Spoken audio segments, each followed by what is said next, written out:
Bonsoir les gens, nouvelle vidéo. Alors je vous avais dit que j'allais vous parler de l'effet de Nick Kruger, puisque les médias en ont beaucoup parlé. Donc c'est ce que je vais faire maintenant.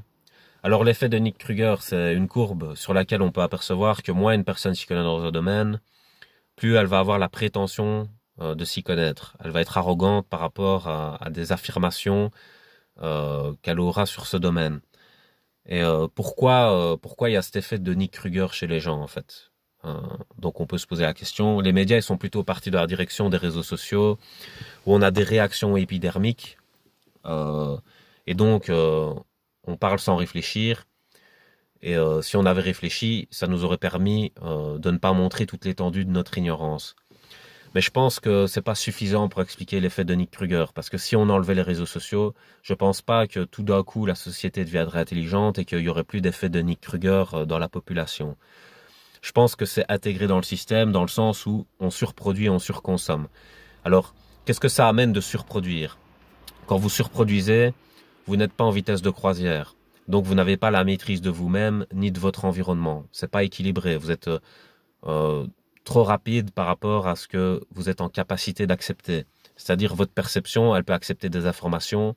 Quand c'est trop rapide, elle sait pas tout accepter. Il faut qu'elle jette plein de trucs. Et parfois, elle jette beaucoup de bons. Et donc, quand on est justement dans cette surproduction, on voit les choses en surface. On n'a pas le temps d'aller en profondeur. Ce qui nous ramène à cet effet de Nick Kruger. Donc moi, je pars dans cette direction-là. Les médias ont dit les réseaux sociaux. Moi, je pars plus dans le fonctionnement humain. Si vous êtes en surproduction, vous pouvez pas prendre le temps de faire bien les choses. Moi, j'appelle ça du vite fait, mal fait. C'est du fast-food, en fait. Et donc, c'est pour ça qu'il y a de plus en plus d'effets de Nick Kruger. C'est-à-dire que il y a plein de domaines, on peut s'intéresser à plein de choses à notre époque. Mais justement, tu peux tellement tout consommer rapidement, facilement. On te distrait tout le temps tellement avec les publicités et de ça que dans ta construction personnelle et éducative, tu prends même plus le temps d'aller en profondeur toi-même en fait. Et donc la construction des individus est quand même foireuse. Et ça donne l'effet de Nick Kruger. Alors je vais trouver des métaphores. Par exemple, imaginez vous êtes dans une rue commerçante, il y a plein de vitrines et vous voyez des choses affichées aux vitrines quand vous passez. Ben ça, c'est ça l'effet de Nick Kruger, c'est que vous croyez que ce que vous voyez en vitrine, c'est là où le domaine s'arrête, alors qu'il y a l'intérieur. Et parfois la façade ne correspond même pas à l'intérieur. En fait, vous voyez la façade, mais quand vous allez en profondeur, vous découvrez des choses.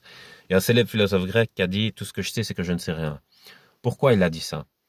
Regardez le ciel. Quand vous regardez le ciel, vous avez l'impression que la Terre est une sphère, mais que le ciel, c'est le toit du monde, en fait. Donc vous avez l'impression que le monde, il s'arrête au ciel. Et que peut-être avant, ils croyaient que les dieux étaient juste au-dessus du ciel. Maintenant, on a découvert qu'il y a l'espace, qu'il y a un système solaire, des galaxies, etc. On a découvert aussi qu'on n'est qu'un grain de sable sur une plage dans l'univers. Donc on est insignifiant. Donc notre place dans l'univers est insignifiante et notre savoir le devient donc par conséquent aussi. Parce que tout ce qu'il y a à découvrir, c'est gigantesque. Et donc, plus on regarde loin, plus on se rend compte qu'on sait rien. Donc ça, c'est très intelligent comme phrase, finalement. Moi, je vois le domaine philosophique comme si on était au centre d'une pièce et qu'il n'y avait que des portes. Et comme si c'était dans Narnia, on ouvre une porte et il y a tout un monde qui est devant nous. Dans Matrix, il y a ça aussi, je crois, quand Neo est chez le mérovingien. Le mérovingien s'enfuit, puis Neo ouvre une porte et il se retrouve à la montagne, quoi. Et c'est un peu ça, quand vous ouvrez une porte d'un domaine, il y a tout un monde à découvrir. Alors les gens se disent, on restera forcément ignorant, parce que si dans chaque domaine, chaque spécialité, il y a autant à découvrir, on n'y arrivera jamais, on saura jamais maîtriser le savoir. Mais en fait, il y a des techniques pour augmenter la performance analogique. Donc ça, on le voit avec l'arrivée de l'informatique qui devient de plus en plus puissante, qui permet de regrouper les informations, d'avoir des moteurs de recherche qui permettent d'avoir des mots-clés, de faire des liens. Et ça, c'est grâce au fait d'avoir cet esprit qui est capable d'aller à l'essentiel. Effectivement, si vous vous dites que vous devez retenir toute l'information du monde, vous allez être dans de sales draps, on va dire. Parce que c'est comme quand vous étudiez. Si vous étudiez tout comme du catéchisme, il suffit qu'il manque un mot et tout s'effondre parce que vous connaissez pas le sens de ce que vous êtes en train d'étudier. Tandis que si vous avez la formule essentielle de ce que vous êtes en train d'étudier, donc vous comprenez le sens, vous pouvez tout restructurer de vous-même. C'est un peu comme dans le 5e élément. Ils arrivent à avoir de l'ADN alien, ils ont une main, je crois, et ils arrivent à refaire tout un corps grâce à leur capacité scientifique de remonter aux sources, etc. Donc dans la science, il y a ça aussi. Parce qu'on se dit l'univers est gigantesque, on voyagera jamais dans un truc aussi gigantesque, et ben ça dépend de notre avancée technologique. Si on arrive à faire un vaisseau qui va à la vitesse de la lumière comme dans Star Wars, mais bon, ça c'est quand même fort utopique. Mais bon, on sait jamais. Ça réduirait en fait ce côté gigantesque. Donc tout dépend de nos capacités en fait. C'était pour vous dire ça sur l'effet de Nick Kruger. Et alors, je vais parler des diplômes. Je l'ai pas annoncé en début de vidéo, mais il faut parler des diplômes parce que j'ai vu un gars qui parlait justement de l'effet de Nick Kruger. Et les gens disent que leur diplôme, c'est comme si c'était une preuve qu'ils n'étaient pas dans l'effet de Nick Kruger et qu'ils étaient des experts, donc qu'ils étaient en profondeur dans leur domaine. Et moi, ça, je trouve que ça sonne faux, parce qu'un véritable expert, il n'a pas besoin de dire qu'il est expert. Vous voyez, c'est comme dans un débat argumentaire, quand quelqu'un fait de l'attaque ad personam, c'est-à-dire qu'il vous attaque vous, plutôt que d'attaquer le sujet, ça veut dire qu'il est à court d'arguments pour le sujet.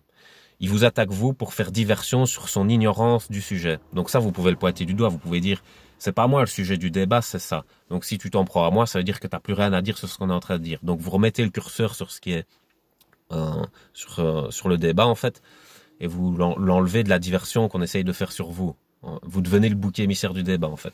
Et moi je trouve qu'il y a ça en fait, il y a une diversion dans le fait que la personne dise je suis expert. Donc elle utilise son titre pour masquer son incompétence. Je trouve que c'est voilà, si tu es si compétent, tu dois laminer en argumentation une personne incompétente. Il n'y a pas de souci avec ça normalement. Donc ça veut dire que tu es à court d'arguments. Les imposteurs ils font souvent ça. Et pourquoi un diplôme, en fait, ça a une certaine valeur? Parce que ça a une certaine valeur dans le sens où par rapport à des compétences qu'on t'a demandé, t'as réussi.